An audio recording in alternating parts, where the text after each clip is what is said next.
Welcome back to the Ground Up Show. I'm your host, Matt Diavella. On this episode is Aaron Hertzog. He's a stand-up comedian, writer, and podcaster based out of Los Angeles. He was named Best Stand-Up Comedian at the 2013 WitOut Awards. That in a moment, but first, if you like this podcast and you liked Minimalism, a documentary about the important things, I've got something you might like. I recently conducted interviews with the producers of Minimalism. That's Josh and Ryan from The Minimalists and Spire Media. We want to give you a detailed look at how we made this film from the ground up. So if you want to check that out, the interviews are yours for free if you leave a review of The Ground Up Show on iTunes. Reviews help to get the word out for the show, and they help us to continue to do what we're doing right now. To get immediate access to these interviews, take a screenshot of your review and send it to hello@mattdiavella.com. And now, without further ado, episode 26.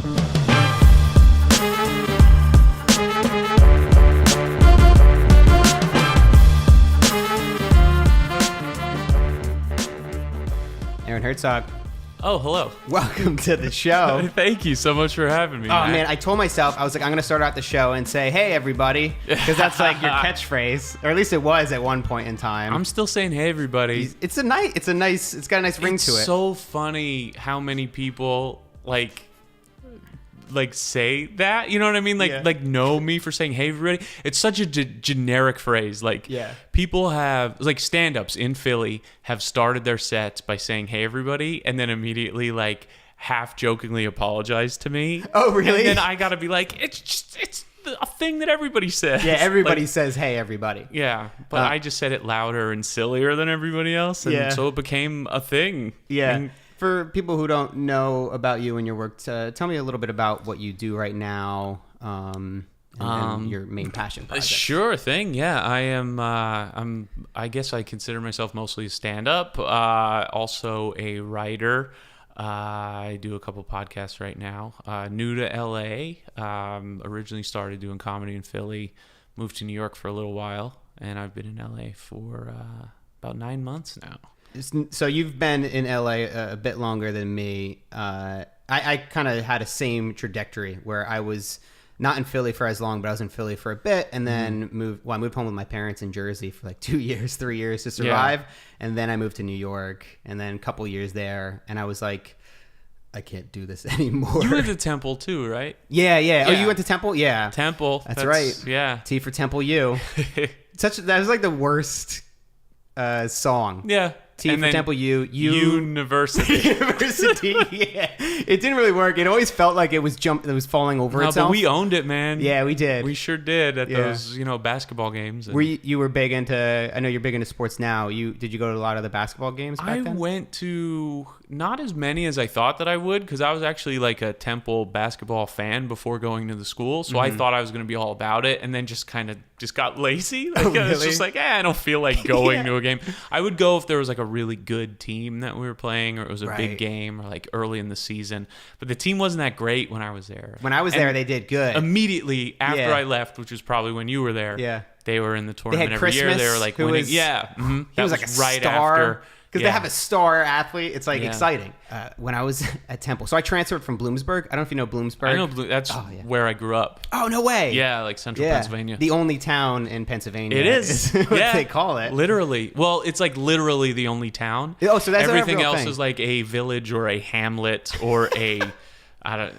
so old school. Yeah, so town is like a specific... I guess because of the way it's governed, or just whatever they wrote on their charter when they settled themselves. It's the only town. They really latched onto it too. It's like their motto. It's on all the boards and stuff. As if it separates themselves. Welcome to Bloomsburg, the only town in Pennsylvania. Yeah, Bloomsburg known for its county fair. Yo, I'm going back and missing the fair by like 2 days. I'm pissed. I haven't been at the fair in like 5-6 years, and the Bloomsburg Fair is great. Dude, if you're in central Pennsylvania, go to the Bloomsburg Fair. So for people who 99% of people listening to this haven't been to the Bloomsburg Fair, what is so special about it?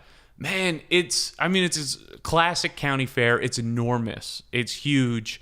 And then just, any any reason to go and eat all the terrible food, I'm all on board. Like, you They know, have it's just like pickle? fried everything, Don't fried they? pickles, fried Oreos. I don't get into that as much, but they have like really good like regional food too, like potato cakes, pierogies, like kind of that like Polish and like ethnic food, and stuff like that. Yeah, so that's Bloomsburg, and then they also have like a block party, which is like, I don't know if they still do it because like And people then a are decent dying. state school that everybody from my high school goes to. Yeah, and so I went to Bloomsburg for about a year and a half, and then I transferred to Temple. And then I distinctly remember this because it was the first basketball game I went to, and I was just getting into Temple and starting to meet people. And then I won a $50 Best Buy gift card during the halftime, and they brought me out on the court and they like threw me up on their shoulders. Just for being there, or did you like do something? Yeah, I don't even think I applied. I was like, they called my name out with a crowd of like 10,000 people, and I was like, yeah, Bloomsburg never gave me this kind of treatment, so I was excited. Nobody ever cheered for me at Bloomsburg. Yeah, exactly. I'm excited that you're here. That's where we met in Philly originally. So let's where does your story start in terms of getting into comedy? Well, it was when I was at Temple. It was the first comedy set I ever did. I came back from like summer break, and I typically spent the summers in Philly. I wouldn't go home, but this summer specifically, my mom had gotten sick. She had we found out she had cancer, and so I went home to like help out with that and like be home and everything. I starting out on such a down note. Oh man, sorry everybody. But then I came back, and my roommate from Temple since freshman year had been Pat House. So I was like really good friends with Pat. He started doing stand-up like our sophomore year. He knew that I was really interested in it and like considering doing it, but had never done it before. So I had just gotten back from this like summer break. It was like the night before Labor Day. He was getting ready to go to an open mic at Lickety Split on South Street. And he was like, hey, it's a laid back mic. It's really cool. I know you've been thinking about doing this. Do you have anything ready? And I was like, not really, but I'll try to like put something together. So I wrote some bullshit like in the few hours before he was going. He like went over it with me, and he was like, yeah, come and do this. Like in retrospect, I don't even think he cared what it was. It could have been awful. Yeah. He was just gonna drag me there anyway, because he knew that that's how you start. You don't have to have anything good. You just go and do it, and then that's how you start. So he took me to this mic, and it ended up being packed because it was the night before Labor Day, and nobody had work on Monday, and everybody was just at the bar on South Street. And it went from being like, hey, this is like a laid back, like cool open mic. It's not a lot of people. It's never crowded. It's only other comics. It'll be super easy place for you to do your first set, to there's a ton of people here, and they're like judging comics, and it's like it's like a real show going on. Yeah. But like luckily more and more comics kept coming, so they kept like the host. It was Danny Ozark. I don't know if you ever met Danny, but he ran like a ton of mics in Philly. He was like a good dude on the scene when I first started, and he kept putting me back. He was like, hey, this guy just came, sorry, I'm gonna push you back. And I was like, hey, keep pushing me back. Please. Yeah. Because like I want, like, I'm nervous. It's my first time. And then eventually went up and did fine. And then I was lucky enough to have Pat, who like had been doing comedy for 2 years, to like show up at mics with and like tell me where to go and like introduce me to people. So I had a very good in. I didn't have to go and like just like hide in the corner, because I would have never started if I didn't have somebody who could like introduce me to people and tell me where to go and like really push me into it. Yeah, I feel like that you can't underestimate how important like the people that first hop into it out of like it has to be your peers too, because I remember Nate Giola, we were taking a class together, and I had been writing jokes for about a year. So my experience is a little bit different than yours, but because I was just like, it's always on my mind, and I always had wanted to do stand up. And I think part of it was doing like sketch comedy videos, and the other side of it was like writing jokes that I would like to perform. And I had this dream. I was like, I want to perform. I just want to do stand up at least once. And then I met Nate, and he was telling me about how he did stand up and did open mic nights at Helium. And I was like, like it just seemed more realistic for me. And then he just kept once you pushing know me. somebody who's doing it, yeah, I'm yeah. like, he could do it. I could do it. Yeah. And then he just pushed me. And then within 2 weeks of him telling me that, I did my first open mic night at Helium. It was really, really bad. But yeah, it's your first mic. it's Of always course going to it's be gonna bad. Yeah. But that's like you're saying. There's this difference. Like I didn't need to prep for a year because it was going to be bad no matter what. Yeah. I just need to actually do it. Well, you find that out later, but before you do it, it's so intimidating where it's just like, I got to have like a perfect set or something. 'cause yeah. So did you you get build it up so much. Did you get a reaction that first time? Do you remember the first joke that started to hit and connect? No, with people? not at all. Because at the beginning, like I said, I wrote the jokes like that day, so it was just like garbage. It was just garbage that I was thinking about as like a 21-year-old about to be senior in college or whatever. Yeah. And I mean, I kind of remember what I talked about a little bit. Like there are some dick jokes. I remember. There's got to be. If there wasn't, Yeah, if there there's was not a dick joke, clearly mostly dick jokes. Yeah. I had a joke where I like talked about like being in college and how like college movies were different from my college experience because I was like dorky and like college movies are all like party or like Yeah. so there was a joke with that. I don't remember any of the punchlines. I remember getting probably a couple laughs, but it was enough to make me be like, okay, that wasn't terrible. I didn't get heckled off the stage. Yeah. Nobody yelled at me and said, you suck, Yeah, that's really good. And, That's nice. Although, because that doesn't happen very often. I don't. No, where nobody yells at you and says you suck. Well, no, yes, that actually happens, especially if you're doing comedy at the Raven Lounge. I guess it depends, but I didn't do stand up that much, and like I did it on and off for a year while I was in college, and I don't think anybody. The worst of it was just zero reaction. Period. Yeah. where you're just talking for 5 minutes and there's And it's no, like nobody's even listening. Yeah. Okay, I guess I'll go to the next joke. Yeah. And then you just keep doing that. Just until you no leave. reaction at all. Yeah. So did you have any really bad bombing experiences early on, or wasn't as damaging? I to mean, your... mostly just that. You know what I mean? Mostly just people would stare at me like they didn't know what I was talking about. Because I tried to be weird, or I tried to be different, and then was weird. Because I was like, well, I don't want to talk about what everybody else is talking about. So I'd like try to think of like dumb, like, and I still do kind of, but like my jokes would like rely on like flights of fancy and like garbage, like stuff like that can be really funny, but is hard to pull off when you're like brand new. And also like I wasn't taking into account like the audience I was in front of, like maybe people in a bar aren't going to be able to go on this like journey with me Right. when they've been there drinking all night and just want to like hear some jokes. Yeah. Or like they didn't even know there was a comedy show going on.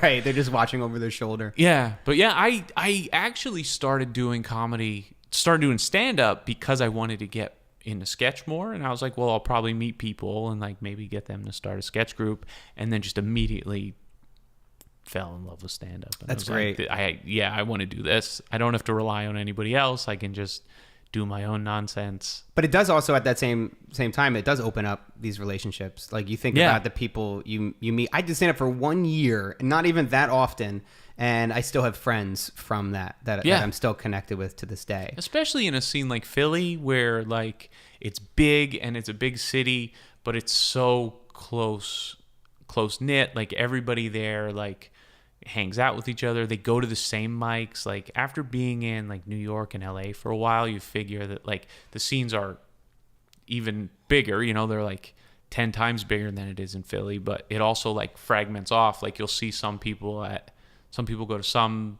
mics, like there's like a Manhattan scene, a Brooklyn scene, like people are going to Queen, like, so it's like in Philly, everybody's going to the same mics for the most part, pretty much. So you're seeing the same people most nights a week, and you're just getting to know everybody and getting to know their jokes and making good friends and connections. And what was the motivation to keep writing, to keep doing stand-up? Like what drove you to keep going back? I wanted to be good at it. Like if I don't want to be if I do something, I don't want to be bad at it. Right. It's just It's just a bad thinking feeling. about it. Yeah. So I knew I was bad, and I knew I wanted to be better, and I knew that I knew that I liked doing it, and since I liked doing it so much, that I had to be good at it if I want. And I just knew, from knowing Pat and like getting to like talking comedy with him, I knew that just the path to getting better was just doing it all the time, writing all the time, creating new material, finding something that works, and then like crafting it, So at the beginning I was doing a lot of like just throwing stuff away, doing new material all the time, throwing new stuff at the wall, seeing what sticks, trying to develop that, which is probably the best way to do and develop stand-up. Yeah. But I was just doing it because I was like, this sucks, goodbye. This sucks, goodbye, Yeah. When do you realize that you're starting to get good at something? Because I kind of took that same approach to this podcast. I started it on a whim. I was having a conversation with a friend about an early story where I was actually shooting a reality show in Philly, and I forgot to hit record. It's like the number one thing you're supposed to do when you're filming something. Yeah. And film it. Film it. Yeah. It's to hit the record button. Because actually I got yelled at by the producer before I fucked up, because she said, hey, make sure, like, are you stopping in between takes? And I was like, yeah, just preserving the tape. And she's like, we got plenty of tape, just keep recording. I said, okay, sure. And then next take I didn't record it. Yeah. And I was like, oh my God. And I didn't say anything. I just let it go. I was like, well, they're never going to hire me again, but I don't want to be humiliated in front of all these people. And it just happened to be the take she was looking for. It was like the crazy mom that was like the pageant mom. Yeah. And she had just lost her shit. And the producers in my ear saying, that's brilliant. That's perfect. We got it. Perfect. Let's cut. And I was like, ha. Well, actually. Yeah. So I was like, let me tell that story, because I feel like I was having a lot of filmmakers ask me about my experience filmmaking, and like it's not all smooth. So I wanted to start telling some stories about my experience. But I was like, it's going to be really bad in the beginning. Yeah. And I know that becoming good at this, it's more than 26 episodes, because that's where we're at right now.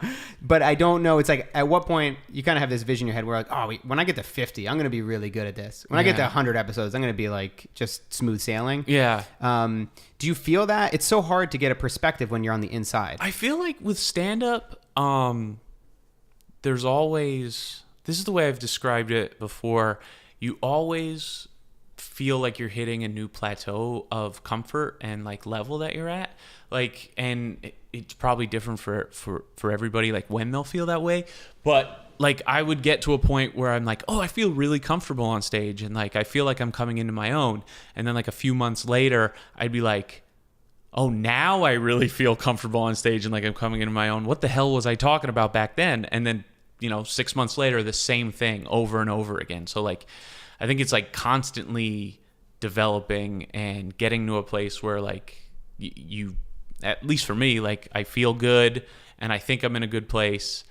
And then later I'm like, what was I talking about? Probably in the beginning, you're just trying to create a solid 5 minutes, or you're trying to create like enough jokes that you can stay on stage for the full amount of time on an open mic night. And like each one is getting laughs. Each one's is doing well the whole time. Yeah, and like you were saying, you throw them out if it's not working. Maybe you try it a different way. Mm-hmm. So once you get that first 5 minutes or the first legitimate amount, you probably feel pretty good. You feel like you're funny. Yeah. But it takes something else. And is this like the culture of comedians? Because you look at people like Louis C.K. and George Carlin, who was the one that I think inspired Louis to do it. To always do new material. Yeah, every year cut it out and do a new 60 minutes or whatever. Yeah. Is that part of it, or what was it that made you want to keep like going beyond 5 to 10 minutes? Like, where does that motivation come from? I mean, I think I was doing stand-up so much, like I was doing it every night, and like a few times on some nights, as much as you could possibly do it in Philly, that it starts to get boring doing the same jokes over and over again. And I wanted to challenge myself in that way, and also build up to having a 10-minute set, build up to having a set that's worth hosting at a club, and then like after that build up to having 30 minutes so you could feature at a club. So just constantly like building and all your, I've heard people say that like, your new jokes are always going to be better than your old jokes, and the fact that you are always like learning more stuff as a person and changing as a person. So like the jokes that I write next year will hopefully be from a smarter person than the jokes that I write this year, you know? That's a really good... Hopefully I'm not getting dumber. Hopefully I'm learning more things and becoming a better person, and that will reflect in my jokes and my joke writing and things like that. Yeah, and I think that probably translate through most creative professions, and I see that with filmmaking, where I look at videos I made 2 years ago, 3 years ago. Yeah. I can't even look at them. Yeah. Like some of them... And things that you loved at the time and you thought were great, and like you might have like held up as like, oh, this is like the best thing I've done. And like, yeah. Jokes that I wrote years ago. And I was like, oh, this is great. This is killing. This is doing really well. And then I watch a clip of it and I'm like, oh, this isn't even doing well with the audience. And I thought it was doing well with the audience, you know, like sometimes then you look back and every once in a while I look back and I'm like, I actually did good on that one. Like, you know what I mean? But it's like 1 in 10 or 1 in 20. It's more rare than it is that I look back and I'm just completely proud of it. Yeah. You get really close to something too. And then you can always go back. Like I can always go back to a premise that I did in my first year of comedy that I was doing a joke about, and like look at it from a new perspective now as hopefully a better writer with, and can craft a joke better, and like maybe take a joke that was doing okay back then and turn it into a better joke now, or a new bit now. As long as I still feel the same way that I did back then, and I'm not embarrassed by what I was saying on stage. What, like Seth Rogen wrote Superbad in hhigh school, or at least started it? Like the first draft of it, him and his writing partner started when they were like 13. I keep thinking like, come on. I just read a story about that. I read it because it's like the 10-year anniversary of Superbad, and they had like an oral history on The Ringer, I think. And they were talking about how like they were just like him and his writing partner were watching a movie one day, and they were like, oh, we could write a better movie than this, like that people probably always have. And these 13-year-old kids, instead of just saying it and tossing it off, actually started doing it. Yeah. And wrote a movie and then revised it. And they must have revised the shit out of it, right? I mean, that's got to be how they. Oh yeah, it got revised like a ton over like the 10 years between when they first wrote it and when it got made. But like that's how they learned how to write, and like the process of making a movie. And they did that between the ages of like 13 and 23, and that's like ridiculous like experience and knowledge. And then the movie got made. You know, and the movie's awesome. It's one of the funniest movies I've ever seen. It's one of my favorite movies. I saw it in theaters, just dying, because it feels like it's all inside jokes that you have with your friends. You're like, oh my God, this is like, I didn't think other people thought like this. It feels like you're hanging out with your friends, and it comes across, and it's like genuine, and it's like heartfelt, and also really funny, and like a good movie about friendship too. Like it really is. Two main characters. Yeah. That encouragement to make it, they saw somebody else's movie and they're like, well, this is shit. I could do that. I feel like that also applies. So, because you could be motivated in two ways. I'm curious how you are motivated, and it's probably both, but you see somebody that's really bad that's doing amazing things. Like they're on Letterman or whatever. That's motivating. You're like I could do that. Yeah. But then there's also the people that are so good that it's discouraging in a way. At the same time, it's like, man, I got to step my shit up, and I got to start like. Well, both things are discouraging for me in like other in different reasons. Like when I see somebody who's amazing and is just great and like has a joke about a topic that like they do the joke, and I'm like, I've thought of that. Why didn't I turn it into a joke? Like especially after doing comedy, you know, it makes me feel like I'm bad as an artist. And then when I see somebody who is not my cup of tea at comedy, or I think is bad, or you know, it's subjective, but then they're like, their career is great. It makes me feel like I'm bad at marketing myself. So it's like, so one way makes me feel like I need to work harder and just make myself better as an artist, and the other is like, you need to promote yourself better, or like do more to like find, I don't know, make connections in the business, or so both ways. And both things make me feel bad in one way and that's inspire the life of a comedian, me in others. Is it not? Yeah, everything makes me feel bad. Yeah, but I think that's a lot of people feel that pressure, like the self-promotion stuff. Yeah, it's a side and that's also just me projecting. Yeah. Because it's just, I see a guy who I don't like at comedy and they're successful, and I'm like, well, he just must be good at marketing himself. Like, yeah. Not That's thinking the that only other people reason think he's funny. Yeah, people obviously think he's funny. That's why he's successful. Yeah. And But me goes, oh, he's probably just good at MySpace. Yeah. He got lucky. He got a break or something along the way. No, he's obviously funny to some people, to a lot of people. There's he's probably successful. some people that make it without working hard and just get very Probably, lucky. yeah. Probably a couple They in probably there. have I mean, without working hard, you could have like a natural charm and like likability, and like you could. There obviously, especially with comedy, there's people that are just hilarious. I mean, there are some people who are writers and like have to toil over every word of every joke that they say, and then some people who just go up there and goof around and be silly and are naturally funny and likable. Well, then there's that. That's very true, and it also translates to people who would put stuff on the internet versus a lot of comedians, a lot of people I know, a lot of people who make videos. They will not put anything online, no stand-up. If they're still like working on it, and like they're it's always still working on it. It's always in development. It's never perfect. Yeah. So where do you fall on that line? And did you have problems with that in the beginning, putting stuff out there? I don't put a lot of stuff on YouTube, but it's not because I'm like tinkering with it or like, I don't know. I don't have a lot of, I don't have a lot of stuff to just burn. You know what I mean? Oh, that's a good point. And it's not like anybody's coming to see me. Like, I'm not a draw, But if for any reason somebody is coming to a show and like sees that I'm on it and like looks me up online, and I have like every set I've ever done online, because I know some comedians who do that. They tape all their open mic shows and put them online, like every single open mic and set that they do. And it's like, well, you've already seen all of these jokes.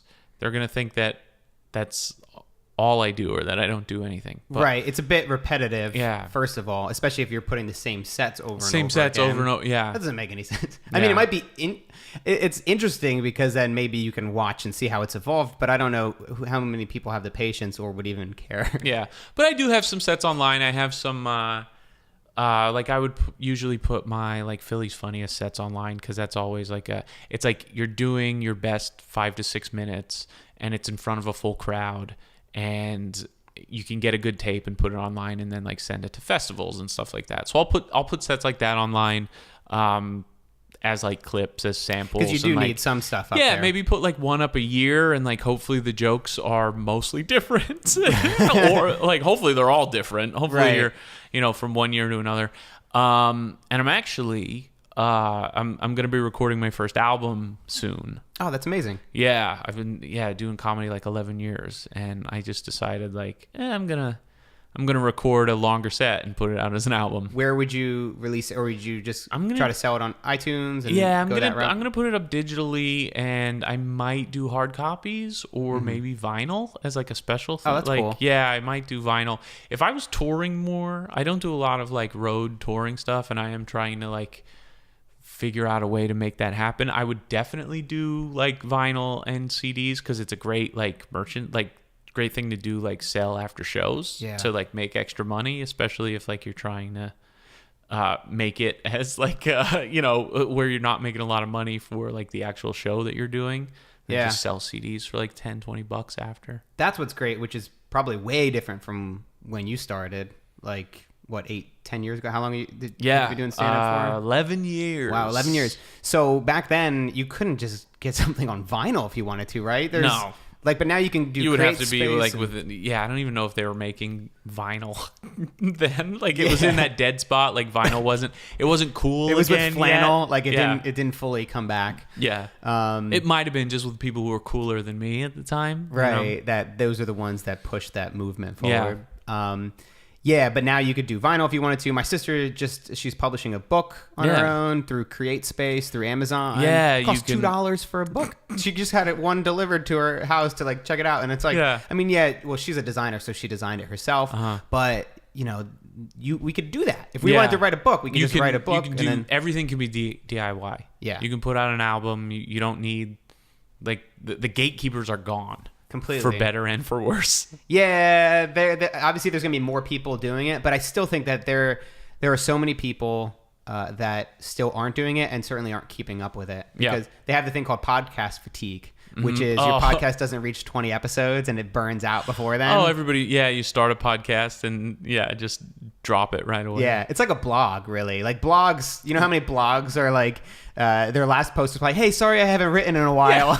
Like apologizing to the audience. Yeah, and like podcasts seem easier because it's just like, well, I don't have to write. I just have to get in front of a mic and talk and then fall out. Yeah. You don't want to do it after a couple weeks. I don't know about you, but it's way harder than I thought it was going to be. Yeah. Like it's at least more time. Oh, it's required. Definitely, especially when you're trying to get guests, Ooh, that's the tough thing. Yeah, I mean, I'm doing a couple podcasts where for the most part it's just me and a friend who co-host it, and even that you have to coordinate with somebody else, find a time. We're not like 3:00 every Saturday, It's like a little bit flexible and make sure that just schedules are on point. I listened to, I think it was episode 10 of Have You Heard This? Yeah, which is a podcast that, I mean, you haven't done any recently. No, that one's done. Oh, you're done? I really liked I'm done. it. I liked it a lot too. I really liked doing that podcast. So Have You Heard This was a podcast I was doing, and it was basically an interview with a comedian where I would have them bring a premise for a joke. Something new, something that they haven't really done yet or are still working on. And then I would interview them just on that topic specifically. And I would try to get really in depth on that one topic and that premise to like figure out like why they think it's funny, to like under the premise of like, oh, this is going to help you write the joke, And I love doing it because it's like so hyper specific with every comic. And it's like I thought it was a cool way to interview somebody because it was on like a topic that they're picking. And then I would try to unlock things and like trigger things with them that they might not have thought of yet, and it also kind of simulates the kind of writing group experience that comics will have that I always loved, like getting in a room and like pitching ideas and kind of adding on other people's ideas, tagging their jokes. Yeah, there's like an energy to it. Things like that. Yeah. And when you really get like on a roll with something, it's a lot of fun. And then I was doing it in Philly, which was easy to do because I was friends with people and established there and everybody knew me. And then I moved to New York and I was like, well, I can't ask people to be a guest on my podcast and be like, I'm going to help you write a joke when like they don't know me. You're the new guy in town. New guy in town. Yeah. And then after I lived there a while, I was like, okay, I think I know people enough to ask them to do this. And I did a few episodes there and they went really well.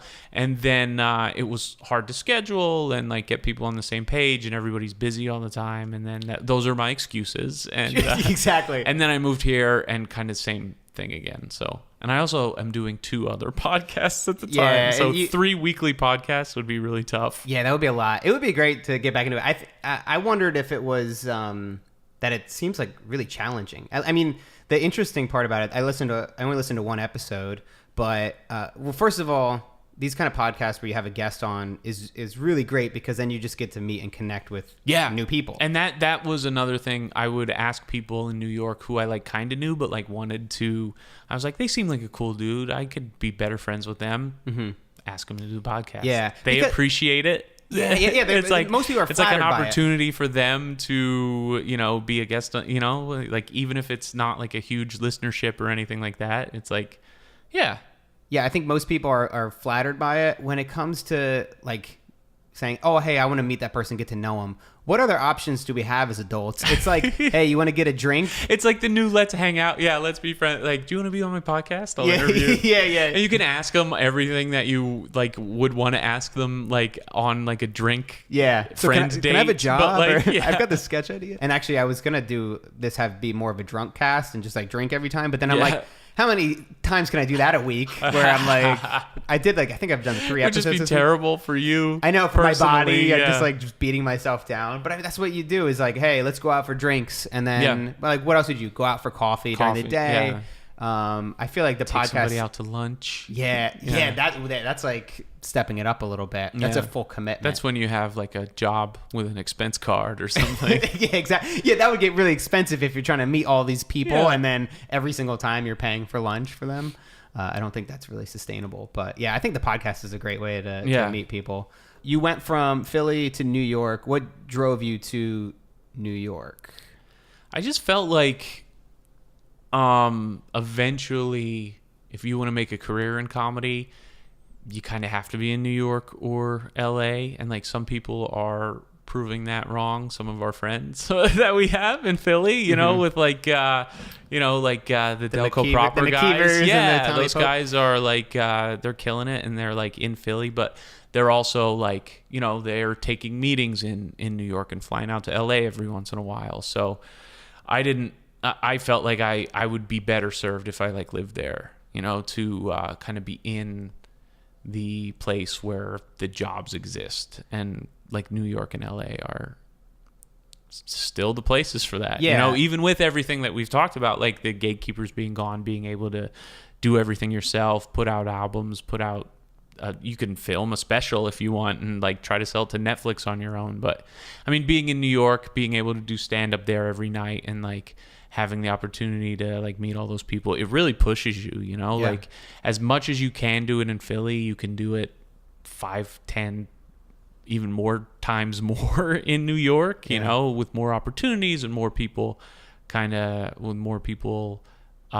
in the scene. Right. Like you don't need to be in LA or New York. No, especially not to develop as a comedian and to develop as a comedian and like become a better writer and performer and like artist. You can do that anywhere, you know, you can, as long as there's stage time. In like Philly, there's plenty of, Philly's great. I love Philly so much. There's like the stage times, there's a ton of it and it's great. And there's more of it all the time. It's pretty big. Have you done Philly stand-up in the past couple years? I haven't been to Philly in about a year, but yeah, the last time I was in Philly was last October, but I did a bunch of shows when I was there all weekend. They were all great. They're all, you know, it's the Philly comedy scene is awesome. It's been really great for a long time, and it's only getting better. It's got to be one of the best smaller cities. I haven't been to a lot. I've been to Austin, which has a great comedy scene. They say I haven't been to Portland. Chicago, I heard, is supposed to be really decent. Good. I'm not sure. Yeah, Chicago's really good. I think that's more like improv and like theater based than stand up, but there's still a lot of stand up there.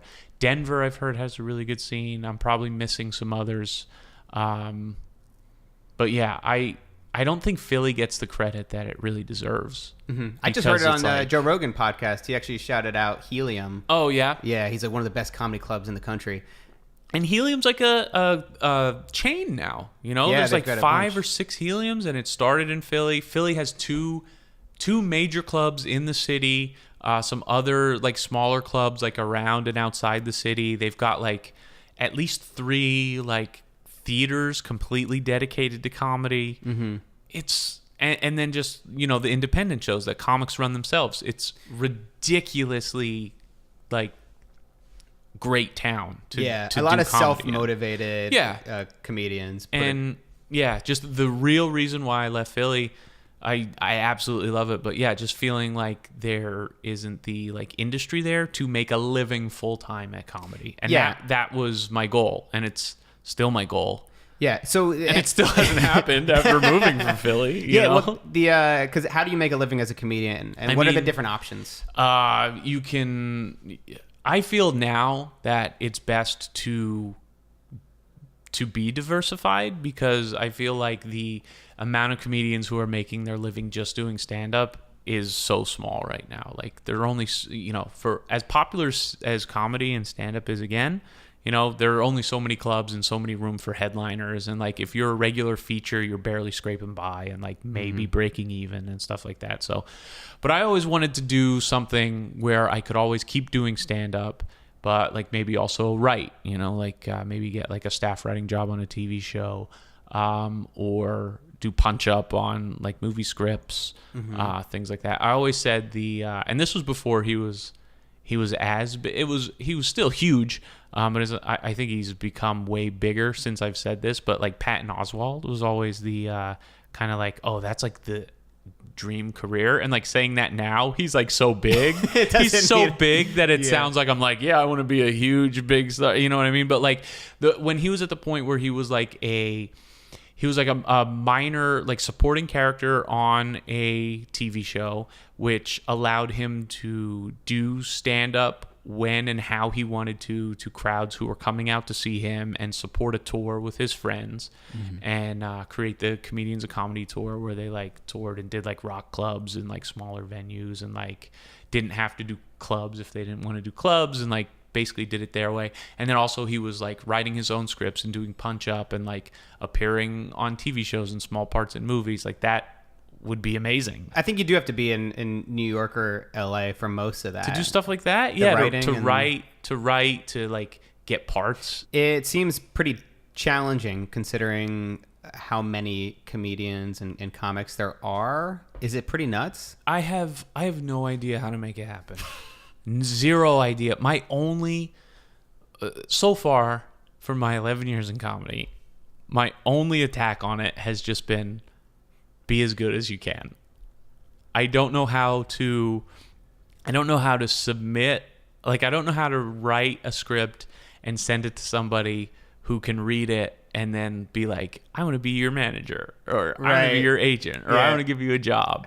Like my only resource has ever been just be as funny as you can, and eventually someone will see you. Yeah. And I don't know. I like that as a course of action, because it leaves me focused on what's most important, which is being really good or as good as I can be. But it also gets frustrating because I don't know how I don't know how to get somebody to see me. Yeah. It's I think that's the best advice that you maybe can I just follow. need to be better. Maybe I'm not just good keep enough going. yet. Or quit forever. I think that that's like step one. It's just keep working your ass off, keep pushing forward. And then if stuff's not working and not sticking, just like in rewriting a joke or throwing it out, if it's not working, then throw it out, try something else, something reevaluate. new. Well, it's like the podcast stuff, doing podcasts. You're like, all right, let's try this. Let's poke around here. This might work. Yeah. And then because you're always developing that core set, and you're always getting better at the core set, which is the writing, is maybe improv, doing stand-up. Yeah. I think it does come back to that. But other than those, I think it's just like you have to just be ready to get lucky. That's yeah. Who's somebody? Donald Glover said that. Are you quoting him, or are you just on the same wavelength? No, I think that's brain function wise. Yeah, maybe I stole it from him without knowing. He said. He said you do have to get lucky, but when you get lucky, you have to be ready. Like he was his first major job was writing for 30 Rock, and he said he had to get lucky to have somebody say to Tina Fey, like, hey, you should look at this guy, he's really funny. But he also had to be ready in having a great pilot script that he wrote, and examples of a ton of sketches that he wrote and made, and like an acting, he did all the work along the way, and then still had to get lucky. Yeah. So that's it. That's you the have rest to, of it. You have to work until you get lucky, and then capitalize on that luck. Yeah.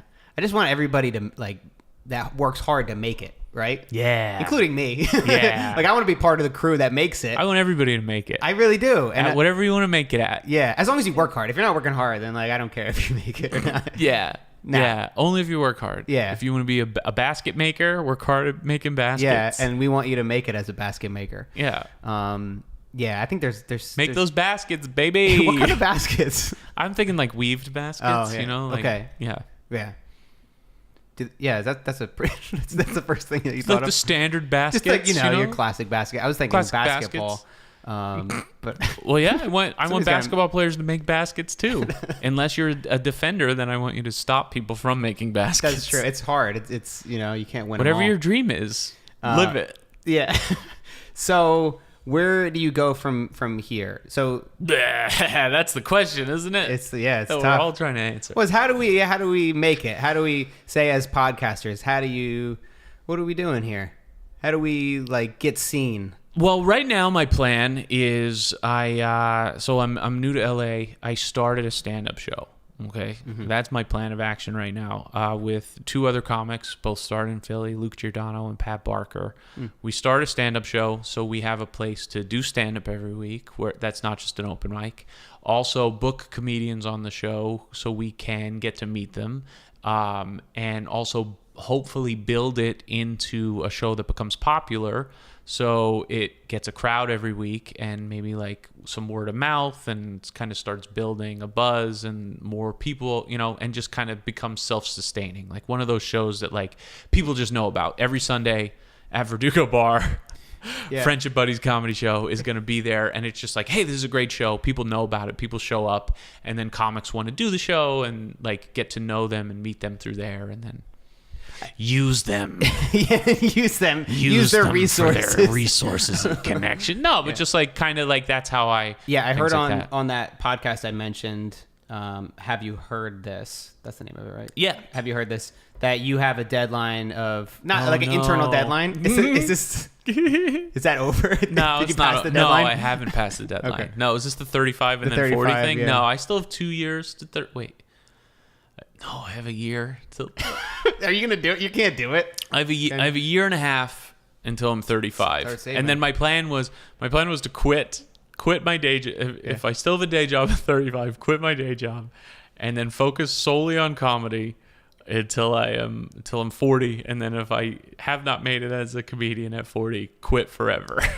And then be a teacher or something like that. Yeah, I mean that's like a fake funny deadline. It's not like Yeah. a real deadline, but it is something that I probably at some point half seriously considered. Would you consider doing that? Like, is there a plan to just go 100% all in, save up some money? I would love to be able to not have a day job. I am way too anxious about money and stuff like that to do it. Mm-hmm. And I also, I'm not, if I was like 20, I would do that because at 20 years old, it's acceptable to live in a house with 5 other guys and pay like $200 rent a month. And you can scrape up $200 a month rent doing anything. But like, I have like a girlfriend now and we have like a home together and a cat and a car payment and things like that. I'm more of an adult who's had a regular job for a little while. You so can't I go can't back. No, you can't go back. No. Well, that's a funny thing too about when my girlfriend Natalie and I She would have to sign on to go back. Like I would have to be like, hey, can we be poor together? Can we do that again? Yeah.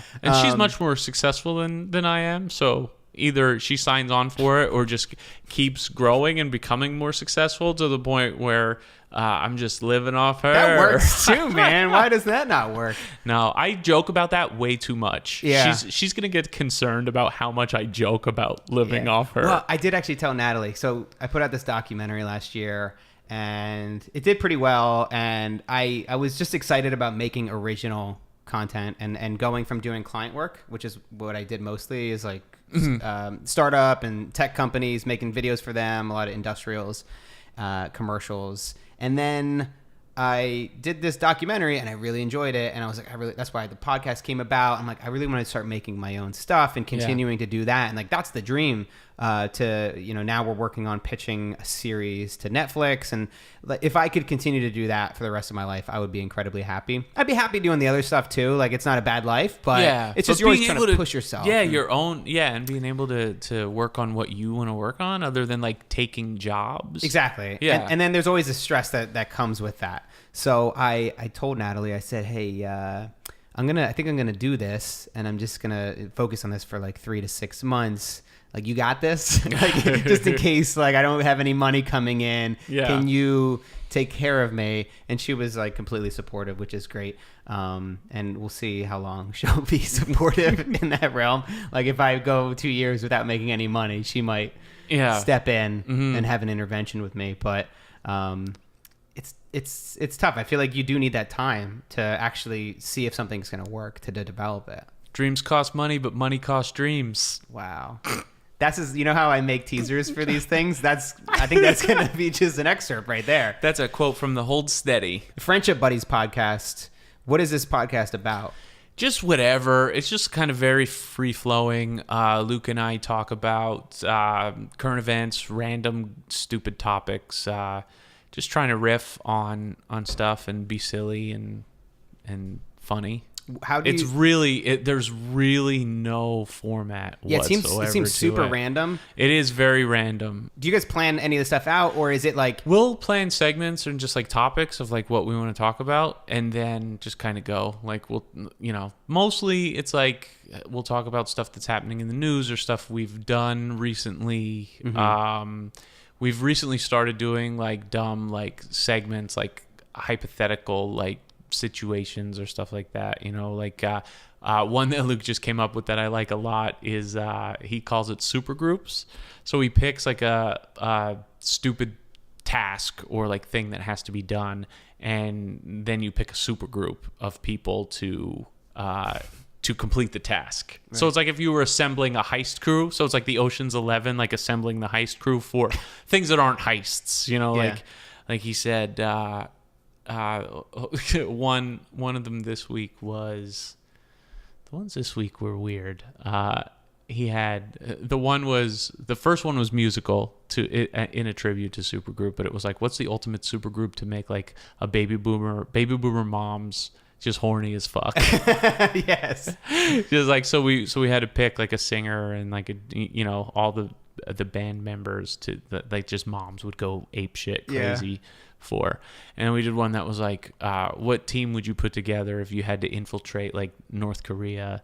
And we did two, like one was if we were going to infiltrate them through like friendship, and one was if we were going to like take them down through violence. That's really good. And we did stuff like that. And then, that's one of The Interview, one of my favorite movies. Have you seen that? Yes. Yeah. That was because Luke didn't tell me the topics going in. Like I had to come up with these teams blind, and I was just like, okay, Seth Rogen, James Franco. Like next, that was done. This is easy. We've already seen him do it before. Yeah. How do you name stuff? Because I feel like the names of your stuff that you make are pretty good. Like I bang my head off the wall trying to name shit. Do you hate all the names of your stuff, or do you actually like them? I have most of the things that I've done, I'm pretty happy with the names. Like I've had a few stand-up shows, and they've all had pretty decent names. My first one was Hey Everybody, and some of them have been like suggested by other people. Like Philly, now New York comedian Carolyn Busa told me to name my first stand-up show Hey Everybody, and I was like, yeah, you're right, that's perfect. That's super smart. Friendship Buddies came from just like back in Philly. I had it was like a half joke that I thought it would just be really funny to get super excited and just about the concept of friendship.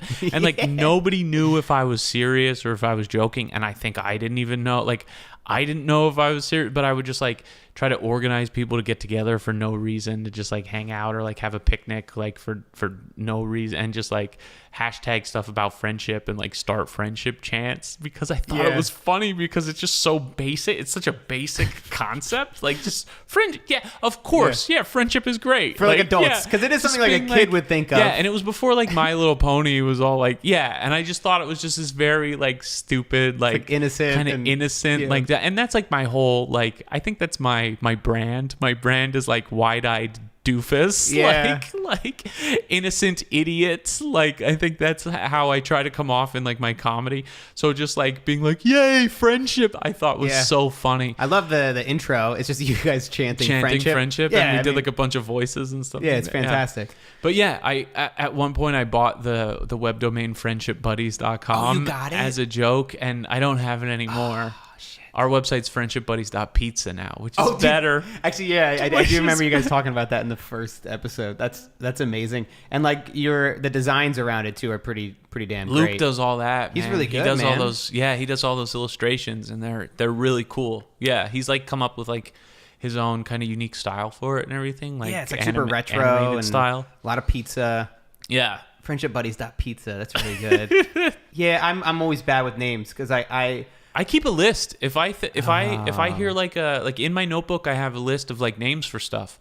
So if I hear like a cool phrase or just something that I think fits well together, I'll write it down on a big list, because I'm always a couple weeks away from joining a new improv group.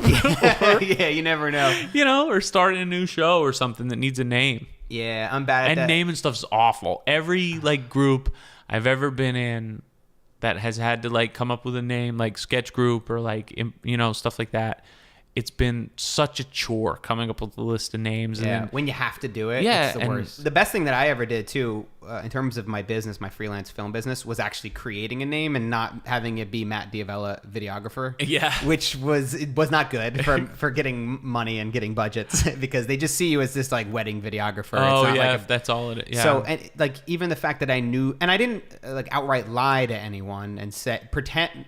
Well, besides phrasing on my website saying like we create the highest quality videos, like I do the subtle stuff like that. But eventually, it is we because I hire other people and I collaborate, and there is a sense there where I can deceive myself into believing that it's a we. But it was Black Box Films was my first company name, but it's like very corporate sounding. It was like because when you're starting, it reminds people of plane crashes. Yeah, exactly. Yeah, it's like good feelings, good vibes. People are like, why is it Black Box? I think a lot of people said, well, it sounds like a porn production company. It's the only thing that survives a plane crash. Yeah, your videos. Black Box Films, LLC. No, but it was because when you're starting to edit a video, it's the black box. It's like the blank canvas. Yeah. That was my idea, but I came up with that idea when I was probably still in college to just getting out of college. But then that idea, I loved it when I first thought of it because it's like black box. It's just got this it's like it a strong definitely sound. does have like a Yeah, I didn't want it to be soft. And then I just it had to be real hard. And then I didn't like it. And then I just got sick of it. And I was like, I got to change my name. And then I think I changed it. The next one after, I just kept that for a while because I had the LLC and I had all the business stuff to it. So it's very hard to change once you get like an actual LLC. And then I changed it. My current one is Catalyst, which is like same kind of phonetic, like hard. But it's still, I got sick of that one. But that's what I have now. And I'm like, I don't really care anymore. Yeah, it's just a name. Like, yeah, it really is just like a watermark that you put on something. All my names are the same, and ground up. Unless it's really bad, it probably doesn't matter. You might have to move your car. I mean, we have probably about like 10 minutes left. We're coming up on an hour, but I'd like to do another 10 if we could. Yeah, no problem. 10 to 15. It's 6:50 now. All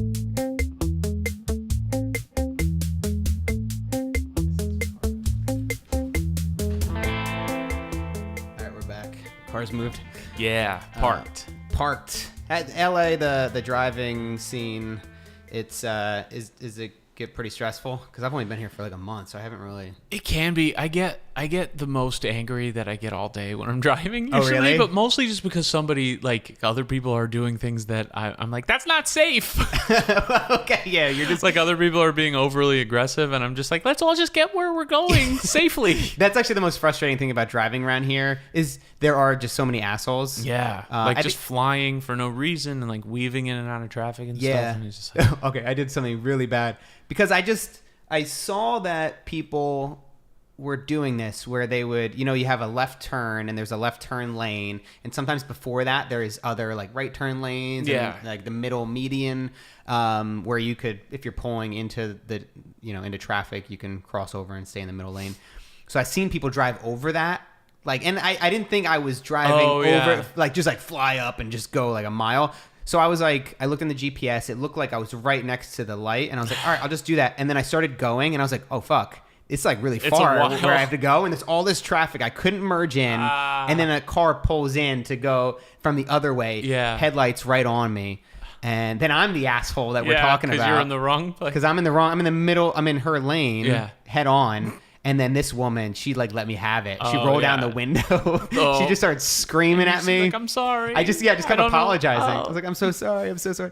That's what I've learned. And like reasonable people are okay with it. Yeah. I've almost like in Hoboken, I remember once like turning in. If they know you're not being an asshole, if they know that it's an honest mistake and that you feel bad about it, then they'll like back off. Yeah. And sometimes those have been some of my like most human interactions with strangers, where like I almost like I didn't see her. She was, when you're turning right and somebody may have walked in before like you saw them, and then they're right in your blind spot, and then I almost hit this girl, like not going fast, but I saw her. I was like, oh, stop, and I rolled down my window like, oh, I'm sorry, and she's like, it's okay. But like having her forgive me on the spot felt really nice. And do you listen to podcasts when you're driving around? Yeah, mostly podcasts. I subscribe to way too many podcasts. So I just started getting crazy with it. Like, when I'm driving, or like I'll go for walks and just listen to them and at the gym. Yeah, like I got into one or two podcasts. And then it was just a gateway into like, this was even before I think I started listening a little bit to podcasts. And then once I started once I moved here and had a little bit more driving. Yeah. More driving. Yeah. It's kind of hard to drive and listen when you're not used to your route. If you have to use GPS as well. You can't do the 1.5 speed or the 2 times speed. I don't know if you do that for any podcast. Or do you always? No, I don't. I just don't.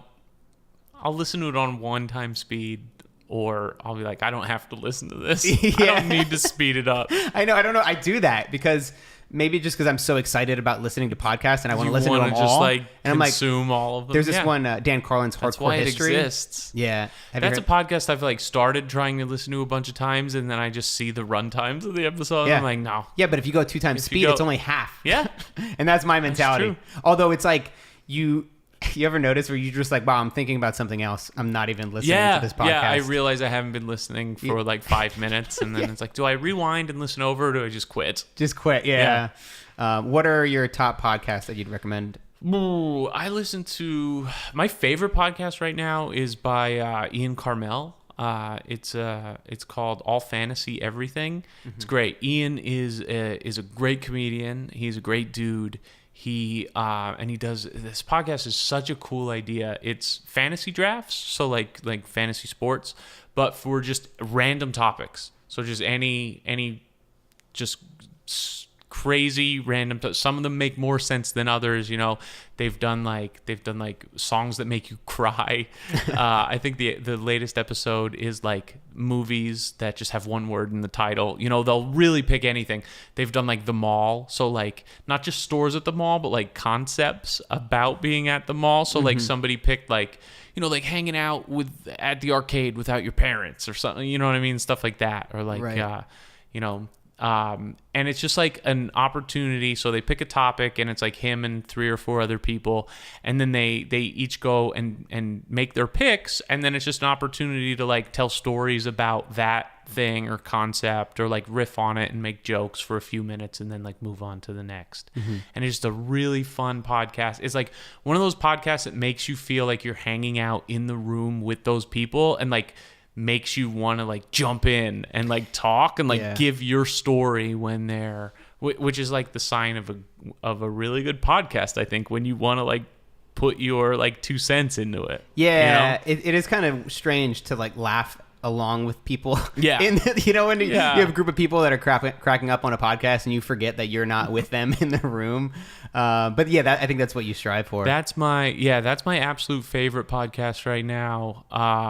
And then Comedy Bang Bang's great. That's always really good. And then I listen to a bunch of... Those are the Philly peeps? No, Comedy Bang Bang is it's Scott Aukerman, who has done a bunch of stuff. He was a writer for like Mr. Show back in the day, and like had a TV show on his own, and like produces a bunch of stuff. But they've got like a podcast network, and it's great. It's like they do basically a mix of regular guests and then like comedians who come on in character, and like they improvise like a complete character and like interaction with them, and like it's pretty crazy. It can go to like some crazy places, and is one of the most consistently funny ones. And then I listen to a bunch of like sports dork podcasts, like a lot of basketball podcasts and stuff like that. I haven't been into sports much lately. I want to get back into it. I started getting back into playing sports. Yeah. Like I just joined a softball league out here in LA, which is going to be, I'm pretty excited about. I'm in 2 different basketball leagues. Oh, you are? And like a regular Saturday basketball. It's too much basketball. That's a lot of basketball. I play as much basketball as probably professional basketball players. Yeah. I play 3 or 4 days a week. But it's great to actually do something that you're not trying to accomplish anything, but just have fun. I mean, it can get really competitive in some of these leagues. I mean, when I was talking about not doing something and getting mad if I suck at it, it translates to, and I don't get like super competitive outwardly. Like I don't become a dick with people I'm playing against, but I get really mad if I'm not playing basketball well. Oh, really? Yeah, and I'll like I go to the gym and stuff now strictly for my adult rec basketball. No, you don't. Leagues. You're like doing motions that I'm are like doing I'm like I gotta strengthen my core and work on my vertical jump and quickness because I can't suck at basketball as a 33-year-old man. You know? Do you do the steps where you kind of hop up and then hop down? No, it's not that extreme. No, I don't do that. No. Yeah.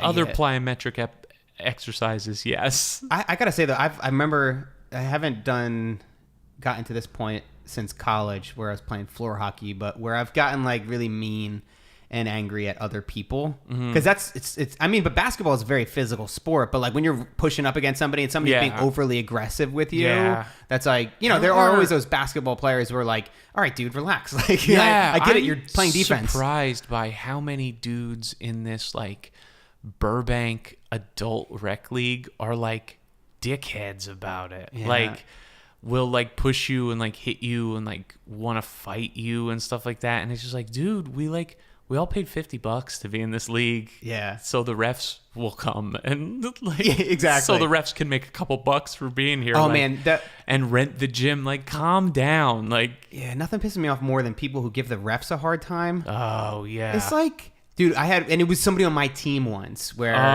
he gave the ump a hard time, and then he's just like yelling at him and hold me back. Like, come on, it's man. Like, this guy's basically volunteering. He's making like $5 to be here, and like is spending like 5 hours here to like ref these games. He doesn't get the call right every time. He's the best dude in this building. Yeah, seriously. Yeah, because like, of course he's gonna make some mistakes. He can't. It's one guy for a whole field or a whole court. It's like, how much can they actually see? Yeah, exactly. And give him a break if he makes a mistake. And I mean, regardless, like you said, at most,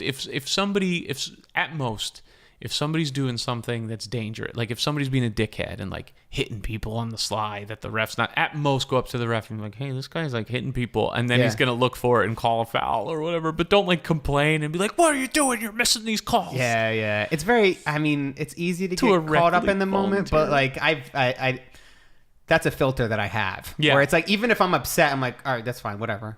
Like, oh, you missed a call. Oh, okay, that's fine. That's fine.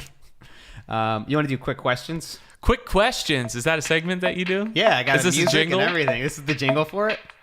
I feel like you, out of all people, would like this jingle. I like all jingles. Yeah. I'm a jingle man. I feel like anything that's whimsical. Yeah. Yeah. I'm a big fan of whimsy. Yeah. Did you do this yourself? Did you play this on a keyboard? I wish. No. I got this from, you know how I get a lot of my free music? Freemusic.com. Yeah, no, I wish. I wish it was that easy. It's actually pretty similar. I just Googled free music for YouTube videos. Oh, yeah. YouTube actually has a like library. royalty free. Yeah, because like I'm very sensitive and cautious about using music that's not royalty free. Yeah. As an artist yourself, you don't want to use. No, I don't care about that. Oh, you just don't want to pay? I don't want to get sued. No, I guess it is actually, it's less motivated by the artist, although I could say that, and I'll sound like a better person, but it's more so. Yeah, go with that. Yeah, I'll go with that. But it's also the fact that I do it for a living. Through the I pay for video, like music for videos, and if I'm doing a corporate type video, you know, you pay based upon the reach, based upon it's weird. Sometimes they'll charge based upon how many people work at a specific company. So I was like, how many employees does this company have? 500. Okay, we're going to charge you $2,000. And it's like, it is anywhere from like $200 to $2,000 for like really good music. This is like really well curated. So I'll do that for anything that has a budget. But if it doesn't have a budget and if it's just me, I'm like, I can't spend $200 on every song I use for. It's funny, if you watch enough YouTube, you'll hear the same songs over and over, like the same kind of intro music and like beats that like people use, because it's all from that like royalty free stuff. Yeah, it is. It's because YouTube actually has their own library built in, and there's certain artists that are more popular and they kind of rises to the top. So there's that's the one bad thing where it gets repetitive, but at the same time I'm like, I'm not getting paid for this. Yeah. Once like, you know, I get some more views, and then I can. Would you at what point would you guys start advertising on your podcast? Whenever somebody wants to pay. Yeah, exactly. That's at any point when anybody wants to pay. Or they don't even have to pay us. They could just give us their products. Like if MeUndies wants to give me MeUndies. That's it. It's MeUndies, and then you get mattresses, Casper mattress. It's underwear. I do have a Casper mattress. Yeah. I shouldn't have said that, because now they're not going to pay me. No, yeah. I'm promoting it regardless. You need a guest mattress. Yeah, that's a good one. So let's do quick questions. Quick questions. That's good. I could maybe use that in the future. You owe me for the jingle. I got to give you the royalties. All right. So how quick? Actually, it's quick questions. It's not quick answers. Oh, all right. But I mean, you can do it as quick as you want. So here we go. What's easier said than done? working hard. It's really easy to say that you're going to work hard and to want to work hard, and then actually working hard is hard. Working hard is. I just came off real dumb. Everybody watching this, That's it. It's over. Hey, what's easy? What's actually hard? Working hard. I should have just said Literally the definition. Yeah, fuck. That's how dumb I am. Actually, That's how stupid I am. You could simplify it and say just doing just the work. working, Yeah, doing the sitting work. down and starting. Yeah. Isn't it so Just weird? putting in work. Dude, yeah, working. Yeah, I did have that today though, and I have it all the time. Sometimes it's easier to sit down, but it's like, wow, I really need to start writing this script. I really need to start working on this. Yeah. And then I'll start cleaning the house, and obviously just basic procrastination. And then the first 5 minutes are the most difficult part when you're like sitting down, opening it up, and just getting your brain in the right gear. I get ideas that I get really excited about, and then I like start outlining them and like putting them together, and then when it actually comes to the work part, I'm like, fuck this, and then like get another idea and get really excited about it, and like same process over and over. So yeah, just actually like doing the work is Have you heard of The Dip by Seth Godin? I talk a big game. Yeah. But sometimes I don't back it up with my work. And I think, that's what because I kind of hover on the self-development world with this kind of podcast and with some of the YouTube videos I make. And like, I'm big into it. Like I love Tony Robbins, Tim Ferriss, all these guys. They give me a lot of inspiration and motivation. I think what it's lacking is doubt. Like these guys are like Gary Vaynerchuk never has a doubt in his life. But maybe that's because they know they're talking to people who are filled with doubt anyway, so that they're just trying to get over the doubt. So they're like, all right, let's give this doubt a rest a little bit. Yeah, that's actually kind of what I was thinking, and it's because that's what actually inspires me. And I don't know if it would help to be like, yeah, or I don't know. Maybe that's not what you should do. Well, I think if you have a good amount of doubt, like naturally, your filter is going to be there already. Like if I'm working on something and I'm probably gonna think it's bad or garbage. You know what I mean? And if I can push through and like finish it, it's probably not as bad as I think it is. Mm-hmm. And then if I can finish it and like get feedback from other people and like, even if it's a joke, do it on stage and like kind of figure it out there. It's gonna be worse in my head than it is in real life. Right. Because I'm a terrible pessimist. Filled with doubt. Yeah, me too. It's a daily struggle. Yeah. Just to like wake up in the morning. It's tough. I think a lot of people, especially like it's something I've heard from a lot of people who are trying to do like creative things. It's that like feeling like not right down the middle, but where like you feel like you suck, but you also feel like you're better than everybody else, or not better than everybody else, but can do it just as well as right. Other You see people. something like I can do that. I'm also capable of doing that. Yeah, yeah. Like I think that's the bare minimum confidence you need to have, right? I am capable of doing that. Yeah. All right. So let's say that you're stuck.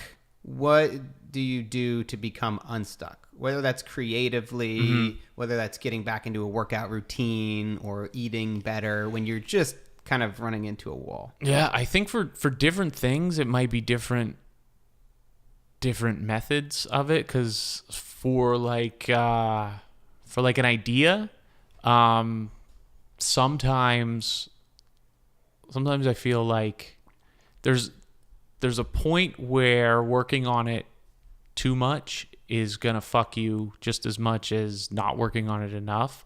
So I think a good method is kind of I like to write everything down, like do like a really in-depth, deep like brainstorm on it, and like just like if I have one idea, just like write everything down that I can, no matter how dumb it is, no matter how stupid it is, if it's off on a tangent, if it's not directly connected, just write it all down and then shut my notebook and let it go for a day, let it go for a week, and then like maybe eventually go back to it, and like the good stuff will stick out. Maybe it'll come to me subconsciously. That's a big one. Like I will work on ideas and get stuck and hit a wall and then just be like, okay, I can't work on this for now.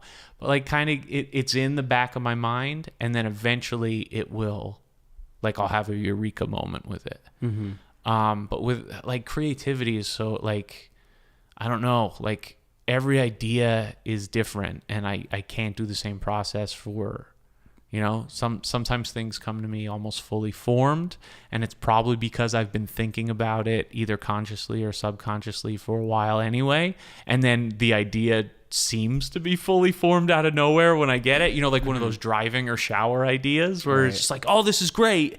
It's probably something that hasn't, it doesn't actually come in that second. It's probably been like slowly building and coming through over time, you know, but trying to trigger that somehow. Right. And I think like brainstorming, writing, outlining is a good way to do that. That's the hard thing to turn off, is the continuous ideation that you have. Especially, I noticed that doing stand-up, but even if I'm in the middle of a project, or especially like during pre-production of a project, and say creating and developing a series, like a doc series, I am just in a continuous state of brainstorming if I'm not doing anything, if I'm driving or if I'm on the subway or wherever, and it's just very hard to tune that down. I don't think that you can or should. I think it's kind of one of those things that you have to deal with. Yeah. Even if it kind of kills you sometimes, that you're like, I just need a break. I just need to go on vacation. Yeah, just always think about it. Having a notebook all the time, so when you have an idea, you don't lose it or forget it, is just having a way to document everything, so you make sure that you have it and can hold on to it is important. So I just got 2 more questions here. Are they quick questions? They're quick questions. One thing that people should read before they go to bed tonight. Before they go to bed tonight. Well, I mean, not tonight, because like. Well, yeah, whenever they're listening to this. Yeah. Whenever they're listening to this, one thing. How should they end their day? Could be a blog post. By reading. Oh man.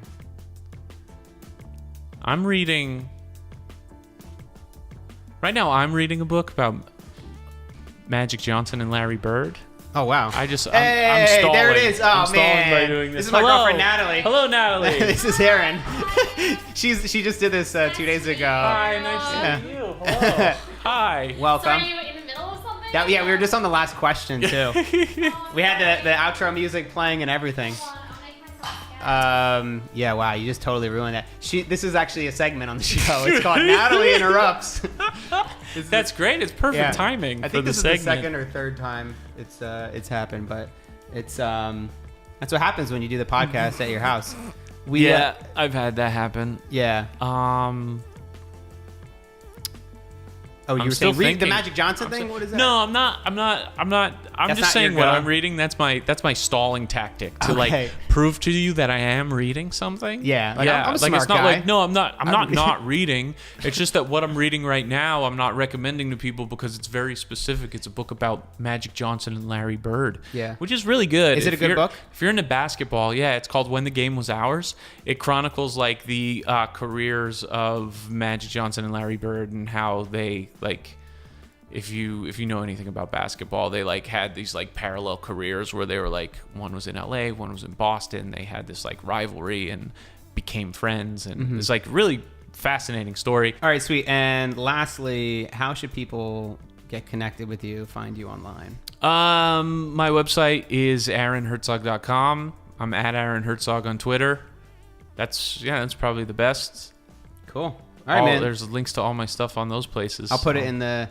I'm not gonna put it. I'll put it on the website. There's like a place where I put that stuff. Wherever you put that stuff, put that stuff. I'll put it there. Cool. Thanks for coming on the show. Yeah, man, thanks for having me. This is a lot of fun. Thanks for listening to The Ground Up Show. If you like this podcast, there's something you can do right now to help. Head on over to iTunes and leave a quick review. I print out every single one and I put them up on my mood board above my bed. Okay, that's not true, but I still notice and appreciate every one. For more on The Ground Up Show, including behind-the-scenes videos, check out groundupshow.com. Thanks for listening.